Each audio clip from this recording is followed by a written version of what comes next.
नमस्ते एवरीवन। आज की इस वीडियो के अंदर हम बात करने वाले हैं केपीआईटी के साथ टोटल मिला के 4 कंपनीज के बारे में और चारों ही कंपनी से जुड़ी मार्केट के अंदर एक ज़रूरी खबर नज़र आई है और उन चारों अपडेट को इस वीडियो में हम समझने वाले हैं। किसी भी तरीके से आपका टाइम वेस्ट नहीं रहेगा। जो इंपॉर्टेंट डेटा बताया जाना ज़रूरी है वही चीज़ आपको वीडियो के माध्यम से बताई जाएगी। और याद रहे, इन चारों स्टॉक में से किसी भी कंपनी के शेयर को खरीदने की सलाह आपको नहीं दी गई है। ये वीडियो सिर्फ और सिर्फ एक एजुकेशन के पर्पस पे इन्फॉर्मेशन देने के लिए बनाया गया है। केपीआईटी टेक्नोलॉजीज़ की बात की जाए तो इसके अंदर एक बड़ी अपडेट नज़र आई है और केपीआईटी आपको पता है आईटी सेक्टर का काफ़ी फेमस स्टॉक है जिस पे लोगों की नज़र हमेशा होती है। और ये ऐसी कंपनी जिसके अंदर डीआईएस एफआईएस सभी का एक बड़ा इन्वेस्टमेंट नज़र आता है, वो भी डबल डिजिट से ऊपर का। तो केपीआईटी टेक्नोलॉजीज आपको पता ही होगा ऑटो इंडस्ट्री के अंदर मार्केट में सॉफ्टवेयर बेसिस पे काफ़ी अच्छा काम कर रही है और साथ में इसका main focus electrical vehicle segment के बेसिस पे होता है।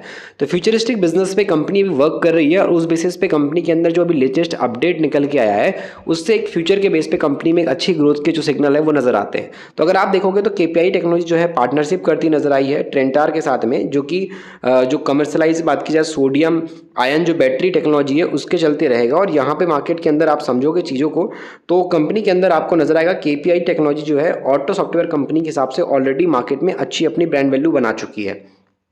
और ऐसे में 80% कैपेसिटी बात करें यहाँ पे जो मार्केट के अंदर जो साइकिल है फास्ट चार्जिंग का, उसको कंपनी ध्यान रख करके यहाँ पे लिथियम आयन बैटरी के हिसाब से कुछ अपना बड़ा प्रोजेक्ट कंपनी यहाँ पे दूसरी कंपनी के साथ मिलकर के कर रही है, जिससे कि अगर आप देखोगे तो यहाँ पे जो इंपॉर्टेंस है सोडियम आयन टेक्नोलॉजी की और जो फ्यूचर प्लान है कंपनी का मोबिलिटी और एनर्जी स्टोरेज सेक्टर के बेसिस पे, तो उससे कंपनी के अंदर एक फ्यूचर के हिसाब से एक और ग्रोथ आ सकती है, खास करके 4 व्हीलर्स और मार्केट के अंदर जो पब्लिक के हिसाब से देखा जाए जो और भी दूसरे सेगमेंट में। तो यहाँ पे कंपनी ग्लोबल डेवलपमेंट के हिसाब से अगर आप देखो तो यहाँ पर जो है global interest sodium ion batteries के हिसाब से जो यहाँ पे लिथियम आयन टेक्नोलॉजी है उसके चलते मार्केट में अगर आप देखो तो केपीआई टेक्नोलॉजी के अंदर एक बड़ी अपडेट नजर आई। और अगर आप चीज़ों को समझोगे तो one of the world largest battery जो यहाँ पे मैन्युफैक्चरिंग और यहाँ पे जो ग्रोथ की बात चलती है उसमें चाइना का नाम लिया था कहीं ना कहीं अगर हम देखें तो। लेकिन अभी के टाइम पे मूवमेंट में बात करें तो हमारी इंडियन कंपनीज भी अब इस बिजनेस में काफ़ी तेजी के साथ बढ़ रही हैं और डेफिनेटली जो यहाँ पर कंपनी बैटरी सेगमेंट में अपना फोकस बढ़ा रही है, मतलब सीधे कंपनी का ईवी के बेस पे भी आप बोलोगे इलेक्ट्रिकल व्हीकल के हिसाब से बात करें या फिर एनर्जी सॉल्यूशन के बेस पे देखा जाए तो यहाँ पर कंपनी बैटरी के बेसिस पे भी जो सोडियम आयन जो बैटरी टेक्नोलॉजी डेवलपमेंट है उसके हिसाब से यहाँ वर्ल्ड वाइड कंपनी वर्क करना चाहती है। आप सभी ने जो है आईआरसीटीसी का भी Q3 का रिजल्ट मार्केट के अंदर देख लिया होगा। इसका जो नेट प्रॉफिट रहा है ये 14% से बढ़ा है जो कि 341 करोड़ के आसपास का है और इस बार कंपनी की जो रेवेन्यू निकल के आई है वो 10% के आसपास की है। मार्केट के हिसाब से आप सभी को पता है कि आईआरसीटीसी रेलवे सेक्टर की एक मोनोपोली कंपनी है जो दूसरा कोई कंपटीशन के बेस पे इस पे अभी आप सामने खड़ा नजर नहीं आएगा। आईआरसीटीसी के रेवेन्यू की बात करेंगे तो कंपनी पैसा कमाती है टिकट से, कंपनी पैसा कमाती है फूड से जहां कैटरिंग का बिजनेस है, कंपनी पैसा कमाती है पानी की बॉटल वाटर से और कंपनी के पास मल्टीपल तरीके से बात की जाए तो यहाँ पर जो दुकानें रहती है वहाँ से जो रेंटल इनकम है वो सब के हिसाब से देखा जाए तो यहाँ पर एक अच्छा खासा इनकम आता है।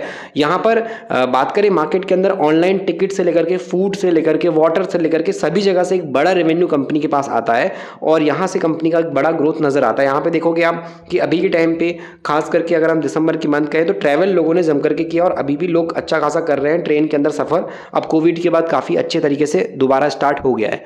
तो ऐसे में जो भी कंपनीज इस इंडस्ट्री में हैं तो उनको फायदा मिलता है। तो यहाँ पर जो ऑनलाइन टिकट बुक होती है, जो खाना ऑर्डर होता है ट्रेन में, जो पानी की बॉटल हम लेते हैं, वो सबका पैसा यहाँ पर जो है कंपनी के पास आता है। तो उस हिसाब से टूरिज्म के हिसाब से जो पैकेजिंग रहते हैं वहाँ से पैसा कंपनी कमाती है, टिकट से भी कमाती है। तो ये मल्टीपल तरीके से कंपनी का पैसा बनता है और ये कंपनी का पैसा तेजी के साथ बढ़ा है जो कि पहले था 300 करोड़ के आसपास का। 300 करोड़ से कंपनी का प्रॉफिट इस बार 341 करोड़ का गया है। तो प्रॉफिट में ग्रोथ आई है और जो कंपनी की इनकम है वो भी 1115 करोड़ से 1224 करोड़ के आसपास अभी आईआरसीटीसी के अंदर आपको दिखाई दे रही होगी। तो इस कंपनी का भी रिजल्ट जो है काफ़ी सही निकल करके आया है। यहाँ पे नेक्स्ट कंपनी है मुथूट फाइनेंस। मुथूट फाइनेंस का Q3 का प्रॉफिट जो है यहाँ पे 33% से इंक्रीज हुआ है। स्ट्रॉन्ग कंपनी के अंदर जो गोल्ड लोन ग्रोथ है वो देखने को मिली है और आपको पता ही है कि सोने का रेट अभी कैसे बढ़ रहा है और मुथूट फाइनेंस जो है मार्केट के अंदर गोल्ड लोन भी प्रोवाइड करती है। तो यहाँ पर मार्केट के अंदर आप देखोगे तो काफ़ी बड़ा फायदा इस कंपनी को मिल रहा है टाइम के अकॉर्डिंग। जिस इंडस्ट्री में काम कर रही है वो इंडस्ट्री काफ़ी तेज़ी के साथ बढ़ रही है, तो उसका फ़ायदा इसको भी कहीं ना कहीं देखने को मिलता है। तो यहाँ पर आप देख पाओगे 1 साल के मुकाबले में 32% का जंप है, जो कि कंपनी का पहले जो नेट प्रॉफिट था वो 1363 करोड़ तो अभी आया है, बट 1 साल पहले 1027 करोड़ का था। तो ऐसे में 1027 करोड़ से 1363 करोड़ की ग्रोथ एक अच्छी ग्रोथ है। और कंपनी का जो ब्याज से पैसा बना है, जैसे कि कोई भी बैंक हो या फिर कोई फाइनेंस लोन देने वाली कंपनी हो, तो उनका पैसा बनता है NII यानी कि नेट इंटरेस्ट इनकम से, कि कंपनी ने कितना पैसा बांटा और वहां से कितना ब्याज में उनको इनकम मिली। तो यहाँ पे आप देख पाओगे जो इनके पास इंटरेस्ट इनकम आई है, नेट इंटरेस्ट इनकम जिसको NII बोलते हैं, ये बढ़ी है 42% से, जो कि 1 साल पहले इनकी जो इनकम थी 1905 करोड़ की थी। अभी ये 1905 करोड़ की जो ब्याज से कमाई है इनकी 2721 करोड़ तक पहुंच गई है। तो ऐसे में एक बड़ी हेल्थी ग्रोथ आपको नजर आ रही होगी। उसके अलावा इनका जो एसेट्स अंडर मैनेजमेंट है, AUM है, ये भी अच्छा खासा ग्रोथ में है, जिसके अंदर 37% की ग्रोथ नजर आएगी। तो ऐसे में मुथूट फाइनेंस एक ओवरऑल अच्छी ग्रोथ मार्केट के बेस पे प्रेजेंट कर पाया है। अब इसमें सेंटिमेंट इन्वेस्टर का किस तरीके से पॉजिटिव रहता है, नेगेटिव रहता है, ये देखना काफी इंटरेस्टिंग रहेगा मार्केट की परफॉर्मेंस के बेस पे, जब स्टॉक प्राइस में हमको मूवमेंट नजर आएगा तेजी और गिरावट का। स्टॉक मार्केट के अंदर लिस्टेड कंपनी BLS इंटरनेशनल, जो कि एक छोटी कंपनी है, मार्केट के अंदर Q3 रिजल्ट आप देखोगे तो वीजा सर्विस प्रोवाइडर कंपनी है, जिसका नेट प्रॉफिट जो जंप हुआ है वो 43% से हुआ है, और इसके जो मार्जिन है वो भी काफी तेजी के साथ बढ़े हैं। मार्केट वाइज अगर हम बात करेंगे तो यहाँ पर जो है वीजा से जुड़ा हुआ इनका काम चलता है। वीजा सर्विस प्रोवाइडर है company BLS international service.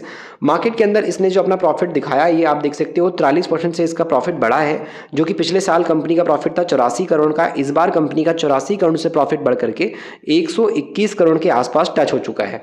Company की जो यहाँ पे रेवेन्यू में ग्रोथ देखने को मिलेगी, ये 17% के आसपास की है, जो कि 438 करोड़ से 513 करोड़ के आसपास पहुंच गई है। तो एक अच्छी खासी ग्रोथ इस कंपनी के अंदर नजर आ रही होगी। इबिट्टा की बात करेंगे तो कंपनी ने यहाँ पे जो इबिट्टा दिखाया है, ये इबिट्टा 78% से बढ़ा है, जो कि आप देखो तो 88 करोड़ से 158 करोड़ है। अब जिन लोगों को इबिट्टा नहीं पता तो मैं आपको बता दूं कि यहाँ पर जो है earning before interest and tax और डेप्रिसिएशन और एमोर्टाइजेशन जो इसमें रहता है, ये इंक्लूड नहीं होता। यानी कि अगर किसी कंपनी ने बात की जाए तो यहाँ पे 50 करोड़ का सीधा इनकम जनरेट किया है, 50 करोड़ कंपनी के पास आया है। अब इस 50 करोड़ में जो कार बनाने का खर्चा है और जो मजदूरों का खर्चा है, अगर कार कंपनी एग्जांपल के लिए, तो कार कंपनी का जो कार बनाने का खर्चा रहेगा और जो मजदूरों का खर्चा रहेगा, जो ऑपरेटिंग कंपनी का जो एक्सपेंस रहेगा, वो अगर 30 करोड़ है तो सीधे कंपनी यहाँ 50 में से 30 करोड़ घटा देगी, तो 20 करोड़ जो निकल के आएगा ये इबिट्टा रहेगा।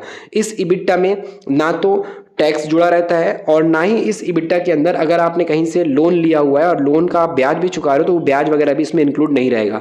सीधा इबिट्टा में पता ये चलता है कि अगर कंपनी ने 50 करोड़ की सेल की, 50 करोड़ कंपनी के पास आए, तो कंपनी को जो मैन्युफैक्चरिंग, रॉ मटेरियल कॉस्ट और मजदूरों की कॉस्ट, लेबर कॉस्ट वगैरह सब लगी, वो 30 करोड़ की लगी, तो कंपनी का सीधे जो 20 करोड़ बच रहा है वो कंपनी का इबिट्टा रहेगा। उसके बाद जो टैक्सेस वगैरह, ब्याज व्याज जो आप दे रहे हो, सारे जो एक्स्ट्रा खर्चे रहते हैं वो कंपनी में इबिट्टा के अंदर नहीं जुड़ते हैं। तो इस हिसाब से कंपनी ने इबिट्टा के हिसाब से भी अच्छी खासी ग्रोथ दिखाई है और मार्जिन भी कंपनी का काफी अच्छा ग्रोथ में दिखा देता है, जो कि बढ़ चुका है। तो ऐसे में इन कंपनीज पे डेफिनेटली आपको ध्यान देना चाहिए। ये हमने बात की यहाँ पे 4 कंपनीज, जिसमें से 3 कंपनी का Q3 का रिजल्ट मैंने आपको बताया, और KPIT के जो बिजनेस की अपडेट है पार्टनरशिप के बेस पे, और जो कंपनी ने बैटरी सेगमेंट में अपना पार्टनरशिप किया है फ्यूचर ग्रोथ को देखते हुए, तो उससे डेफिनेटली ये चारों companies Q3 result plus business update के हिसाब से काफ़ी इंपॉर्टेंट हो जाती है, इसलिए हमने इनको डिस्कस किया। अगर आपको मार्केट लर्न करना है, सीखना है, तो फिर आप ई-बुक पढ़ सकते हो, मिडिल क्लास का स्टॉक मार्केट ई-बुक, जिसमें वो सारी इन्फॉर्मेशन है जो एक इन्वेस्टर जो नया है मार्केट में सीखना चाहता है, जिसको मार्केट की नॉलेज नहीं है, तो नए इंसान के लिए, बिगिनर के लिए काफ़ी इंपॉर्टेंट ई बुक है। और खासकर अगर कोई मिडिल क्लास फैमिली से आता है तो उसको ध्यान रख करके ये ई बुक लिखी गई है, जो कोई महंगे कोर्स अफोर्ड नहीं कर सकते। मार्केट सीखना है और मार्केट की लर्निंग लेनी है एक आम आदमी के जीवन को पढ़ करके, तो डेफिनेटली ई बुक काम आएगी। लिंक डिस्क्रिप्शन में, वहाँ से आप चेकआउट कर सकते हो।